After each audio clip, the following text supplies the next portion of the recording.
It's number 5 on Patreon week 23. This one was sent in by Mia H. Mia H. We got Sabaton, And power metal, right, Joe? Absolutely. And, you know, Mia H has been fighting tooth and nail, Really? making it into a lot of votes. Sabaton 1916, over and over and over and over again.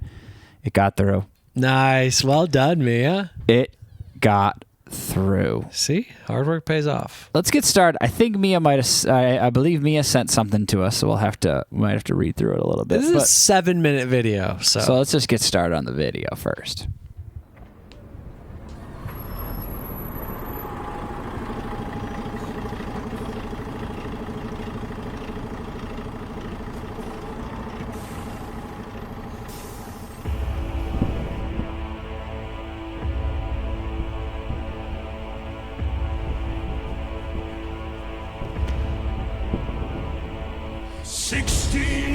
Old when I went to the war to fight for a land fit for heroes.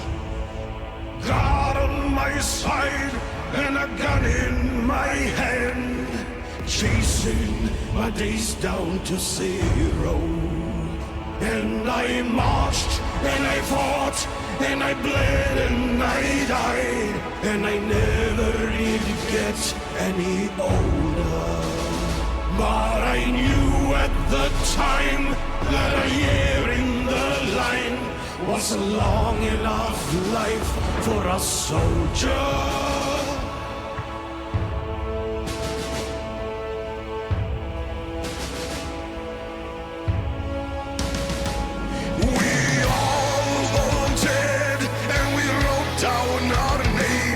And we added 2 years to our ages.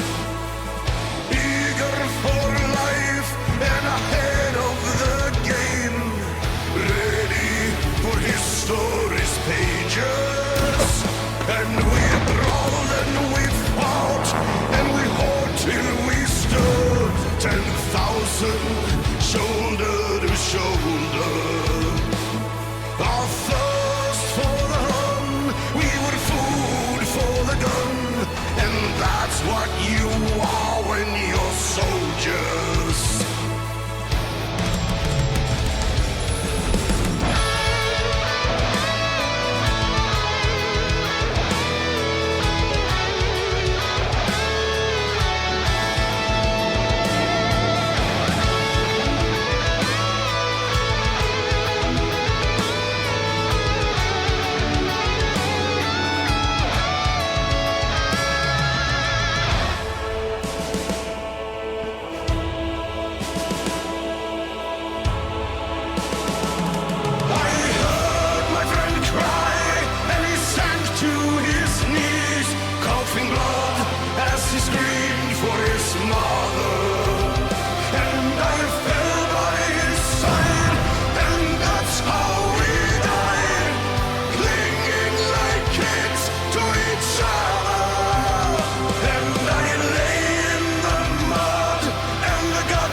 Pause here for a second. I didn't realize we were getting a little history lesson here. And I'm loving that. I'm loving that. Now I'm thinking. I know. I've got all sorts of thoughts. We will continue watching through the rest of it. I believe that was one of the things that Mia H let me know is, just because the what's it called start running, don't shut it off. Okay. Yeah. I mean, there is still over 2 minutes left. So Based upon Motorhead, is that a book? Motorhead 1916. Is that a book? I'm not sure. Must be. I don't know. Man, yeah, war is awful. I don't care what. I mean, some people are like, "Oh, you can go to war." Sometimes it's necessary. I'm anti-war always. If you ask me anytime, you're like, "Do you support the war?" I always say no. I don't. None of it. At no point in time. I don't care. I cease to give care. We don't. I don't believe in war. That's who I am. Right, Joe? Yes. That's who I am. So, why don't you read the text? Oh, maybe. Oh, okay. I guess you thought we were gonna pause. We weren't gonna watch the rest of it. I mean, we'll watch the rest of the whole video. Yeah, we'll watch it. We'll watch the rest of the credits. We're all about going beginning to end. We don't want to miss anything. Because so this is World War I. I didn't realize that World War I was fought on UK soil. It wasn't. Weren't they just saying? It was in France. That's what I always thought. But what the hell were they talking about? I mean, they were in Somme, Somme. Oh yeah. Oh, they were saying people of these areas were like towns in England were completely wiped clean of their young men. Well, because they said a lot of them, they were coming from these northern regions. Oh, okay. So we've only done one other Sabaton song, and that was also about war. Yeah, they seem to be a war-based power metal band. Oh, they're a war-based war metal. War metal. Yeah. Okay. And they're like war history metal kind of. Yeah, I was kind of thinking like, what are the odds we watch their other war songs? No, I think all their songs are about war. Okay. Yeah. I mean, yeah, that's a way to solidify the atrocities that happened during war, and to remind people like, hey, like we should avoid this at all cost.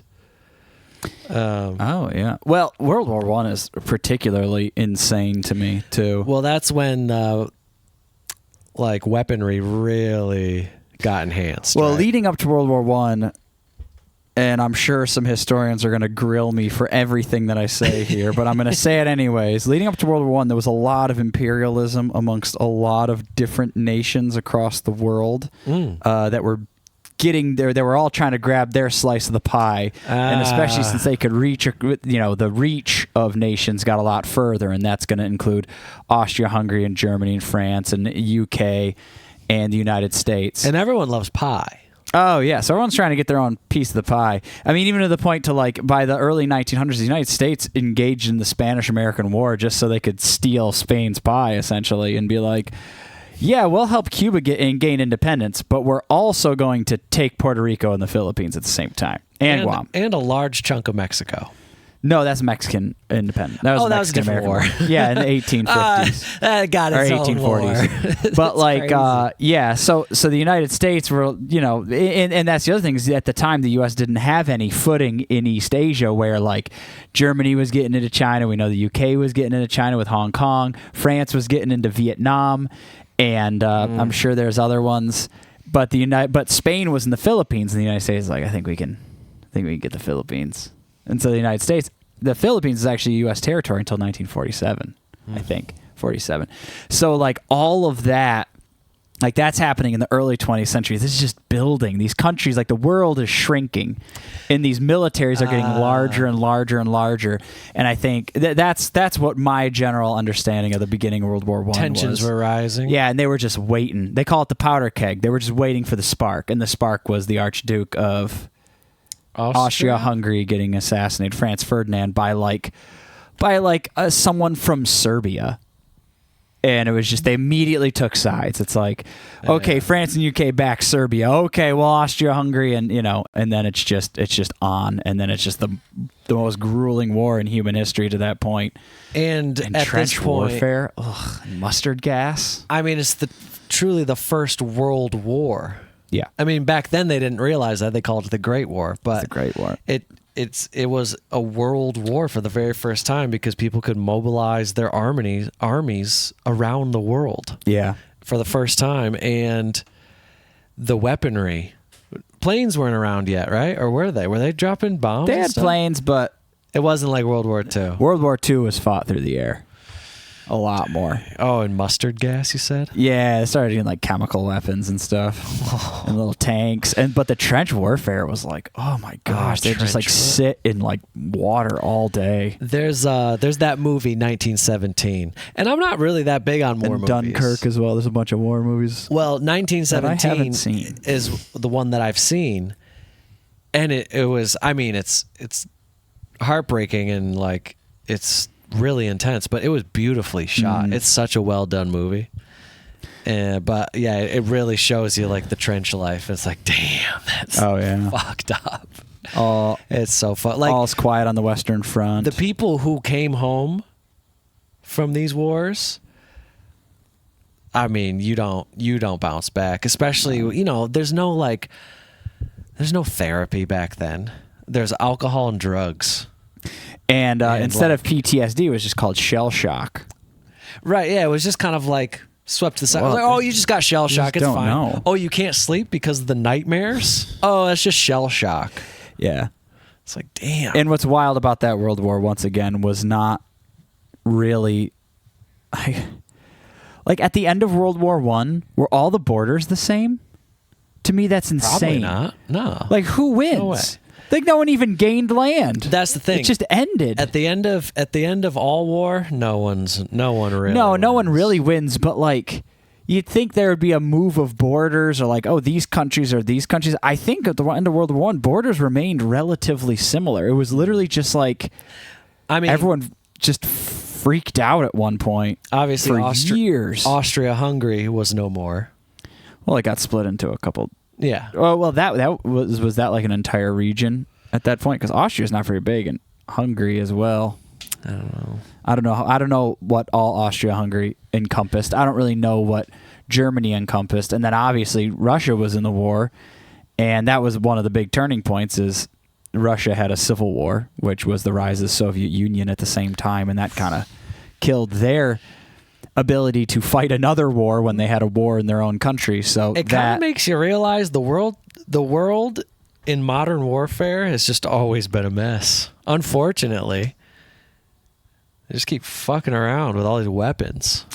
Yeah, well, you need to take it back to spears and bows and arrows. And Mike, the war to end all wars, and 20 years later, back at it. Those fucking liars. Man, you couldn't even like 20 years. Like you didn't even forget about it. Well, actually, not forgetting about it was probably a big reason why that war started too. Why World War II would be happening. Let's finish this up.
Beautiful.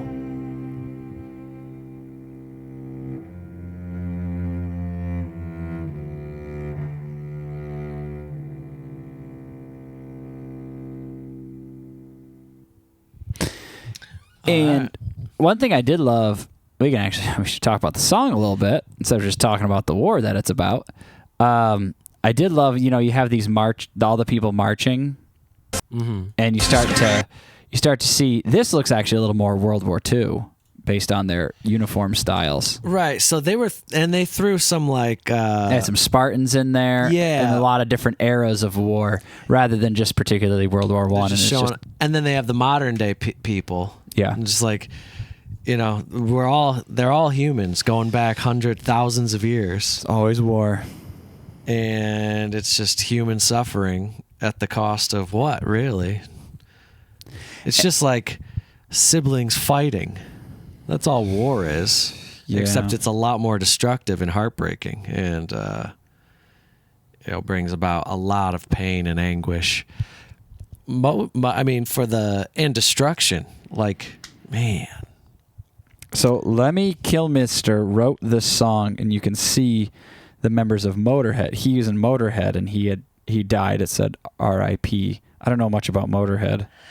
Yeah, and then the members of Motorhead are in the. Okay, yeah. I knew Motorhead was a band, but then it said like based off of something from Motorhead 1916. A book. Is a book. Seemed that he wrote too. I don't know, or maybe he just wrote the song. I don't know. It's pretty interesting. I have to read a little bit more about that. But yeah. You know what I bet? I bet this song at their shows, I bet it is such an awesome entire audience sing along, because it's already kind of a bit there's a lot of chanting.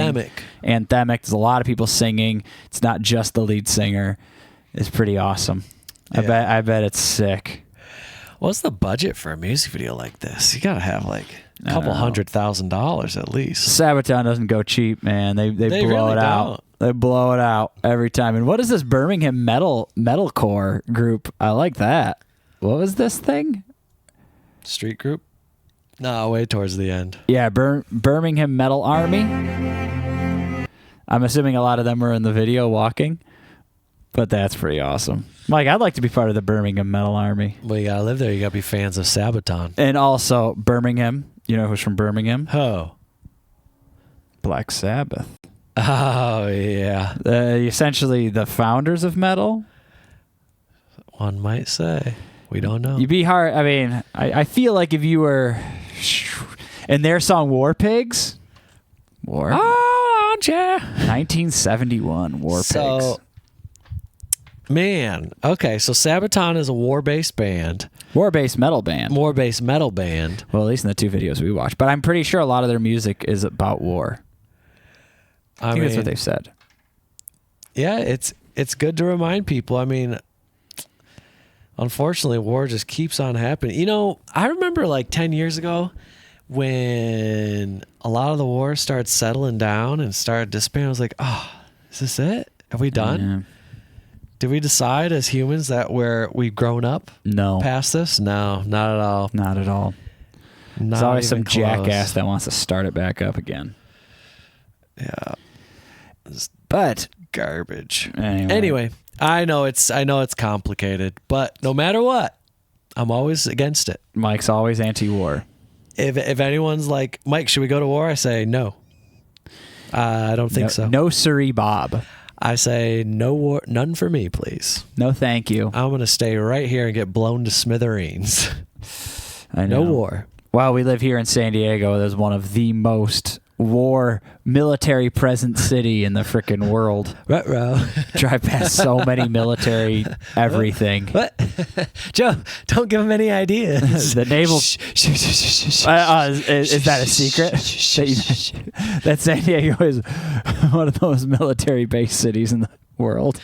All right. Well, we got a lot of World War I learning to do. Oh yeah. All right. Thank you to Mia H, and we'll see y'all in the next one.